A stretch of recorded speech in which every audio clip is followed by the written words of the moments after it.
Oh, see, that is insanely cool. I took a gap year to just see what I could do in that year. Cold emailing everyone. One of the cold emails that worked was KSI. Oh, really? And I was like, what? You're only about 3 connections away from someone you really want to work for. I don't know how you've crammed it all in. Jess, you've got so much going on. Alongside that, been working on a brand which I own called Figuregot. Yeah, where did it start? Figuregot is a set of drawings that me and my brother used to do when I was younger, and we have this newfound interest that people are having in collecting collectibles. We basically put the 2 and 2 together as this brand which merges digital art with physical products. You have these platforms like Blender. You can create your ideas into what looks like a physical, real item. That's why I love Blender. It always feels like a never-ending, constantly updating tool. It basically forced me to speedrun the learnings of animation. That week was probably the toughest week of my whole life.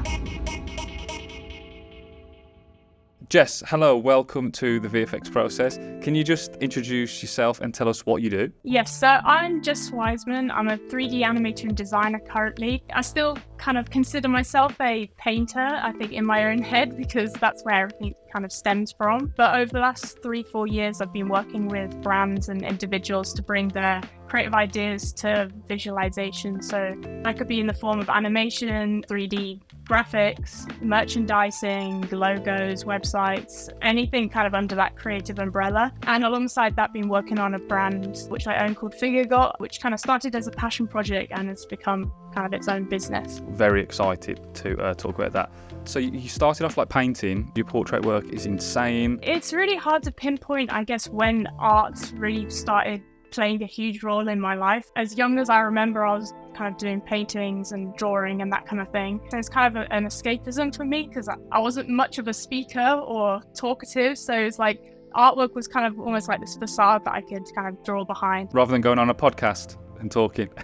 Yeah, it's weird because these type of things, I'm normally behind the work rather than, explaining the process. So even to me, like today is very nerve-wracking, but it's cool to be able to kind of explain through kind of what's been happening behind the scenes and how everything comes together and that kind of thing. But my household was very much like no internet, no phones. So it was very much like my hobbies and everything I do external from school was always creating artwork, creating anything digitally or physically. It was until I kind of left school, I had this opportunity to either take a gap year or go to uni. I really wasn't sure what to do because like I said, I loved all fields. Kind of idea of having to pick one route and go down that was really kind of daunting for me. I took a gap year to kind of just see what I could do in that year. I never ended up going to university in the end. What did you do in that gap year? Coming off that whole schedule of school and we'd just come off A-levels, I was just kind of continuing that schedule, but putting my efforts into things such as competitions and basically entering as much as I could, as well as like just cold emailing everyone. But obviously during that period, I had no real portfolio. Obviously I had stuff I'd done from school, but I think that's the one amazing thing about art and design. You can create stuff at home with your own briefs and you can almost invent briefs and create a portfolio based off anything. You don't have to necessarily have a job. So yeah, these competitions were basically just an excuse to trick myself into thinking about I had that job or whatever. Yeah, that's a great way to do it, actually. In the end, it did work out because then obviously a few of them I won. I think my first big kind of win was with the London exclusive Converse logo design. Yeah, that was only like a month out of school. Have you got them in your room, or are they? They're downstairs, actually. Yeah, let's have a look. I'd love to see them in the flesh. Okay, awesome. Okay. Have you ever worn these shoes out, or are these in the box? I have actually. Really? No, these have been pretty scuffed up. We didn't design any of this. It was just kind of the logo offspring. Wicked, man. So that's a month in. That's incredible. And to be honest, if I wasn't entering these, I'd be doing artwork anyway. I think that beginner hurdle is the toughest thing to get past. And I think once you're past that, there's light at the end of the tunnel, essentially. After the competitions, I kind of collated a load of the work that I'd made and put it into a portfolio, and was then starting to cold email as many people as I could. Whoever I wanted to reach out to, I kind of realized that you're only about 3 connections away from someone that you really want to work for. So yeah, one of the cold emails that worked was KSI, which was... Oh, really? You said... Yeah. Amazing. Yeah. Well, I know that you've worked with him, of course. Yeah, that was just a cold email. I just reached out saying, like, I know you have a boxing event coming up. Be really cool to kind of do a portrait for you if KSI is interested. Yeah, I got a reply back, which I was completely stunned. But I think at that time I'd sent out so many emails that I'd kind of forgotten that I'd sent him an email. Like, all you need is one out of like 20 people to get back. It's like a numbers game, isn't it? It is. It's a chances game. And I think you have to increase your chances by, understanding where your weaknesses are. I knew that I was young, I didn't have experience, so offering free work was kind of my way of dealing with those weaknesses. The KSI thing was him just replying back saying there's a chance he'd be interested. They didn't say that I'd meet him or anything at that time. They were just like, do it. And that was all I needed to hear to start on the artwork. And then when I finished, I messaged him back and he was like, oh, JJ's actually free in London this weekend if you're available. And I was like, what?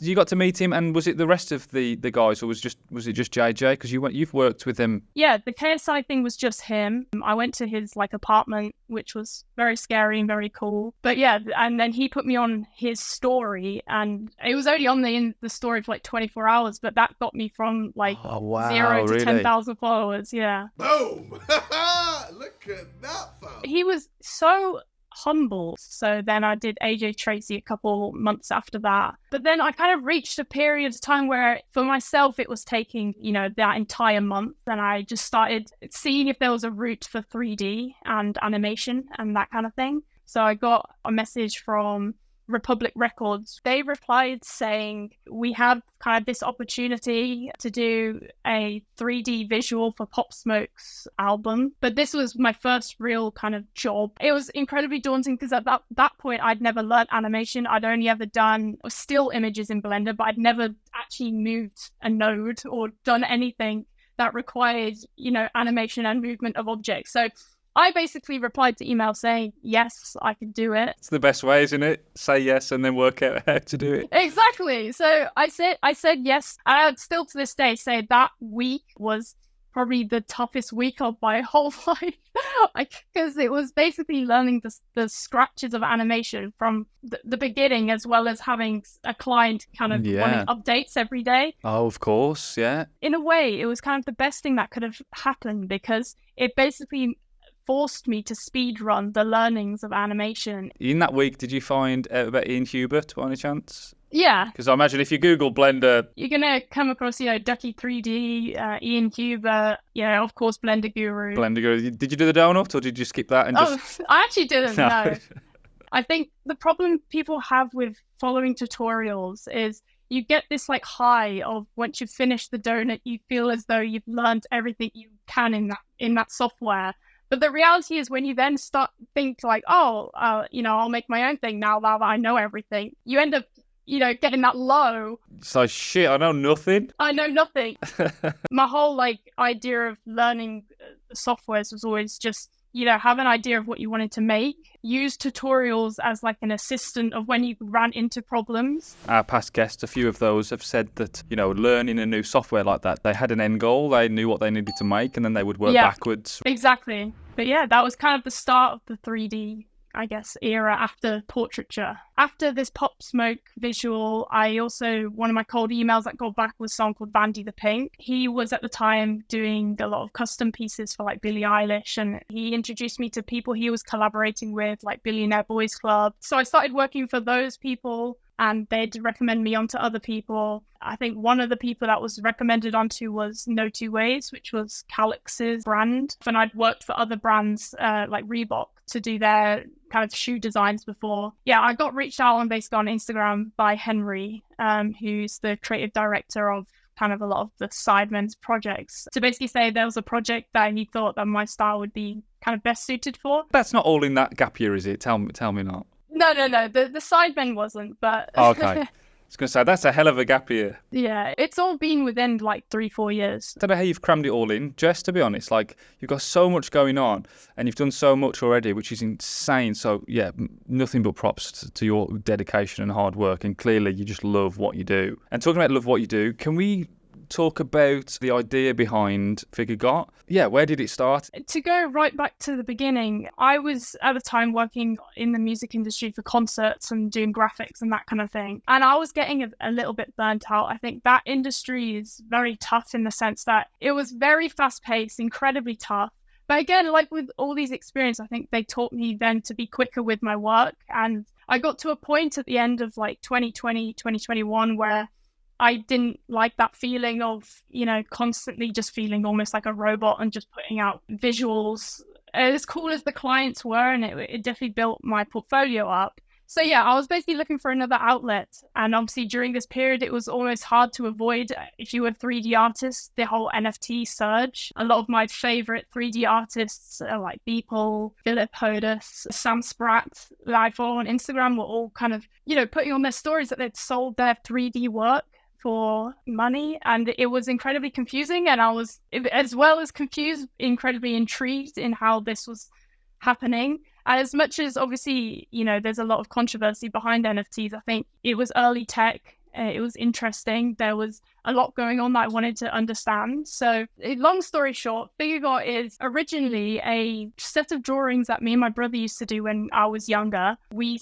love Pokemon, as for yourself in my background. Same. So obviously Pokemon cards are really expensive. So we used to draw our own Pokemon cards that we named Figuregots. And so when kind of this NFT rise started happening, and I could see that there was not a lot of high quality 3D work, and it always felt like there was a gap in the market for some project to almost put effort into. We basically took the idea of, well, we have collectibles. It has like an origin story. We have these things that me and my brother used to create when we were younger, and we have this newfound interest that people are having in collecting collectibles and digital collectibles. So we basically put the two and two together and essentially use those original drawings that we used to create and redesign them basically as like this brand which merges digital collectible art with physical products. That was kind of the birth of Figuregot. And I think kind of mine and my brother's mentality of going into this was, there's so many and unfortunately scammy and horrible style projects that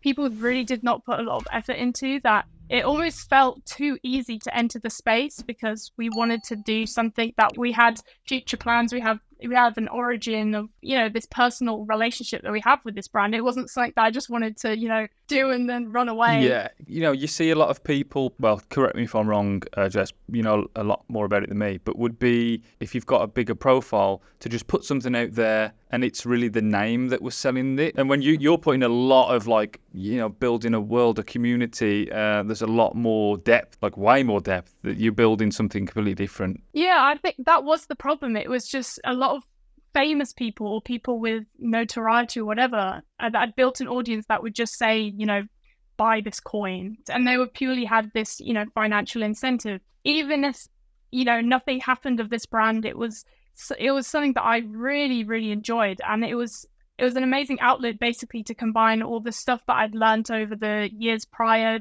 merchandising, logos, animation, digital artwork, posters, and just put it all into one brand. So to me, it just felt like something I could put everything that I'd learned into one thing, and just, had no startup costs, obviously, because I was, we were doing our own marketing. But for the first year, we didn't release anything. We were just building hype on Twitter. So I was making animated shorts. We weren't obviously being paid or anything. It was purely a built-off passion and finding this niche gap in the market to release a company like this. I just didn't want to, miss out on the opportunity. I think it's unfortunate it has such like a sour taste. I think nowadays that term NFT, if you really break it down into what, these digital tokens are, I think you find it in, Fortnite, Valorant. It's this ability to collect digital tokens isn't new. It's, I think, unfortunately being filtered into a system that, people weren't utilizing it very well, and it got into this kind, we're seeing the same thing with AI and that kind of thing. Even like the verified tick on Twitter, for example, or before it was a paid system, those digital kind of items had power, even though they weren't real things. Like people wanted a verified tick, even though they couldn't physically hold a verified tick. So yeah, that's my take, I guess, on that whole space. It's had its sour projects and companies that have unfortunately made the people who are working, they're working in the space in a better light. It's unfortunately put us all under one umbrella. You can just take what you're doing and just enjoy it, and you're clearly doing that. One of the pieces of work that you've done is like a promo video to like a bit more that shows a bit more of that, like the background of these characters. It's like an origin story. Which you did all in Blender. Was it just yourself? Yeah.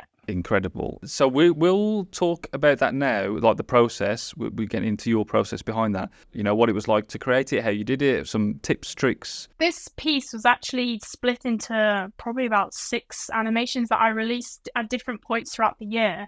But the whole intention of the piece was so that I could put them all together and it forms one storyline. At the start, I wanted to obviously make a trailer for our project. That was the original intention, and obviously I didn't know if it would ever gain traction or whatever, so I couldn't have foreseen, creating this entire piece because I didn't know whether, people would want to see it, or I didn't even know if it would work or whatever. So yeah, I originally created just like a 1-minute trailer, but then people were kind of invested in the character that we were kind of showcasing, which is this robot. He's in a world by himself, and he's kind of building friends, essentially, these like little figures, because there's no one else. And similar to Pokemon, we have like 3 tiers, is what we call. So we have the baby tier, the middle tier, and the Figuregot tier. This for me was just something I really wanted to do. I'd always wanted to make a short film, so it was a great excuse to make one, and I had a lot of fun. Yeah, I can see there's a lot of like variety in here as well. I think when people start a brand, they almost feel like they need to have funding or they need a budget in order to start something, and I think I just wanted to show that. And especially with the Instagram post that I'm doing at the moment, just show that you can create and showcase your ideas without having to manufacture or make something physical. So these 3D softwares essentially allow you to make physical items look real as though you took a picture of it, but it's not actually real. But it's an amazing way to then show clients or show potential investors in what your vision is, and if it was real, this is what we would make. And I think the same with like clothing. I think a lot of people again think that you need to actually have clothing to then start designing, but as long as you have the ideas, you have these free platforms like Blender, you can create your ideas into what looks like a physical real item. Yeah, that was kind of the idea of using 3D and showcasing to people before we'd even made the art toys what these would look like. You're so right. I mean, I'm sure it was your post. I can't afford a camera to do photography, but yeah. I've got this tool, which is a 3D free software Blender that allows me to create photo-real products. I always find that if you want to make it bad enough, there's always a solution somewhere. Definitely. I know a lot of people in that comment section to that post were saying like, oh, but you need a really expensive computer in order to, make these renders. So it's not necessarily free. It costs the same as a camera. But because even obviously I didn't start with an expensive computer. I started with a laptop. I think you just have to utilize your textures. Don't go high poly. What makes something look real isn't necessarily, how high your polygons are in the 3D. It's how well you're able to light and texture the actual item itself. And then if your computer still can't render that thing that you've created, there are then free render farms called Sheepit, that a community of computers around the world that can then render your project. There's always ways around things. I mean, we can talk about some of these shots. Are you kit bashing assets? Are you using Blender kit? I'd say it's a mixture of things. So if you're starting a 3D software, I'd always, suggest making items from scratch, even as accessible as downloading 3D models are. Creating stuff from scratch, you run into problems, you overcome things, you grow quicker as an artist because you are facing way more issues. And saying that, if you're under time restraints and you have scenes where the camera is flicking past and you're just trying to build more of a feeling rather than a still frame, then of course to fill those backgrounds in, it would be, untimely to then build everything from scratch. You build most of it, you fill the rest in, and then that kind of amalgamation of everything creates this scene. Did you storyboard for things like this, or did you just get into the 3D world and just like create? Yeah, I always sketch thumbnails before I start anything. This whole video has been sketched out before I started in 3D. Obviously, things do change once you're in the 3D kind of space and you're messing around with lighting and that kind of thing. You know, was you very comfortable with Blender at this stage, or was it just like experimenting with loads of shots and what can I create here? I felt like I had enough of a kind of experience in Blender to just basically go into this, put music on and just create it. Obviously, there's always stuff that you run into and there's always problems. And like you said, there's always something to learn. Like, I think that's why I love Blender, because it's like, it always feels like a never ending, because it's constantly updating tool. Yes. But yeah, this was just a case of, you know, putting everything that I'd learned over the last 2 years and just putting it into one video, basically. Clearly you're comfortable, like the quality, and there's so much going on. Like, clearly you know what you're doing in Blender. So excuse me for saying that. No, not at all. I think like there are so many people I follow that are absolutely way beyond me. And I think having people that are just still levels above me, it has this like constant, you know, chase that I feel like I'm never as good as I could be. So yeah, not at all. I think, you know, there's always something to learn. Yeah, always. Everyone's a beginner in some aspects. Can you just talk about your process on creating like your shaders and things for this, because it feels like an actual physical toy? Yeah, so I do a lot of like texture stacking of nodes. So it'll always start as the typical Blender nodes that you start an object, you hit, you know, add new material, you get that original shader. Yeah, I'll basically just keep stacking nodes on top of each other. So a node after that might be ambient occlusion. And so adding those shadings within like the grooves of the wood. And then a node on top of that will be adding scratches and adding bump maps and that kind of thing. And I'll stack on top of that maybe a layer of rain or water or something. And it will just keep stacking up until I get like a final material. But they always look very daunting when you look back at the whole node tree, and it's like, yeah. But yeah, it is quite a lengthy process. But I think, you know, you have to really look at real world objects to get an understanding on how the material is reacting to light and how it's reacting with other materials and how it will react in, you know, gravel and that kind of thing. You just, you know, collecting a lot of resources. And I think that was something I definitely learned when I did, you know, portraiture, was you always have to pay close attention to the reference, and as long as you have a great idea on what you're creating or what you want the outcome to look like. Sure. You know, you have these collection of images that you roughly want it to look like, but as long as you have those references, I think you can create real life looking objects. There's nothing like having real world reference. We spoke with Patrick 4D and I asked him a question of like, do you ever just buy food just so you can like look and touch it? I think a lot of the times the things that you don't expect to make something look realistic are often the things that are like almost the cherry on top.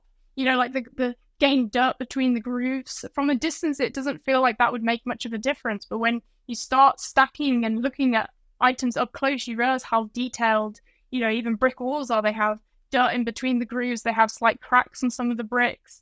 And it's like, you can just add, you know, a brick texture and, you know, Bob's your uncle, that's it. But at the end of the day, those little finer things that you keep stacking on top, they all really add up, even though individually they don't seem like much, but all together as that one big stack of textures, it really that's what makes things look realistic. Yeah, definitely. So in terms of like the textures and stuff, is it all in Blender, or do you go to like Substance and like painting? All in Blender, yeah. Is it? Brilliant. Yeah, I have tried Substance, but I've always just bounced back to Blender. It's so good at what it does, yeah. And it has so many videos on YouTube. It feels so nice to have that netting of, if you come across issues, there's always an answer, and they're always constantly updating it. So yeah, I've always stayed pretty much Blender and After Effects is normally my two. Great communities, and it, you know, if you, like you say, if you need any help or if you need to do something, people are all using Blender in so many crazy creative ways. Yeah, insane. I think that's the thing. It keeps me constantly wanting to improve, because there's so many new things that are constantly being updated. And, you know, I go on my Instagram feed, I'm like, Jesus, like some people are absolutely insane. Everyone's game wants to be upped when they see someone else creating something. It's always healthy to be surrounded by, you know, things that you might think are better than yours, but it just helps you want to, you know, level up or try something new and things like that. seeing people on my Instagram feed that are way above me, just I think if anything, just inspires me to keep using the software. I would just definitely want one of these in the office. These characters. Oh, we'll definitely have to get one sent to you. Amazing, we love them. You've built such a background already with these characters. It's almost as if they exist already, and you can buy them from a store or somewhere. That was definitely the intention. It's just to basically showcase that if this had so much funding, for example, this is what kind of would come out of it. Or showcase your idea in not just a sketch form, but have something visual for them to look at is so much nicer. Because like you said, you can almost imagine that if this was in the store or whatever, what it would look like, what it'd feel like, what materials would be made out of, and that kind of thing. Have you got anything like made physically yet? So we've got like physical. See, that is insanely cool. It's really cool. We've got the little like box that comes with it, so it's got incredible the little ears. That's insane, man. Thank you. What was that red one? What's that on the chest? So this one's a custom painted one that we're going to be releasing at Comic-Con. These are the kind of the original color and box that it'll come in. It comes with like a little Pokemon style card on the inside. Oh, there isn't on that one because it's over here. There you are. So it comes with a little like Pokemon card and then we obviously have like the sweaters and shirts that we'll be selling, the knit sweaters. And what does a sweater look like? That's insanely cool, man. But it has like the Figuregot at the back. Where do you get these made? So this is where kind of my background with working with other companies really helps with this kind of thing, because the manufacturer for those jumpers were the same manufacturer for Billionaire Boys Club. And obviously, because I did work with them before, I basically reached out to ask kind of who they used, and they were very nice enough to give me the contact. But yeah, it's exciting to see what I guess is kind of happening in the future. Tell us about Comic-Con. You've got a stall. Is this the first time of like real response that you're going to get from actual people touching like your products and talking to you face to face? Yeah, so we did have a stall in LA Complex Con a couple years ago, but this was during the period when essentially we hadn't released anything.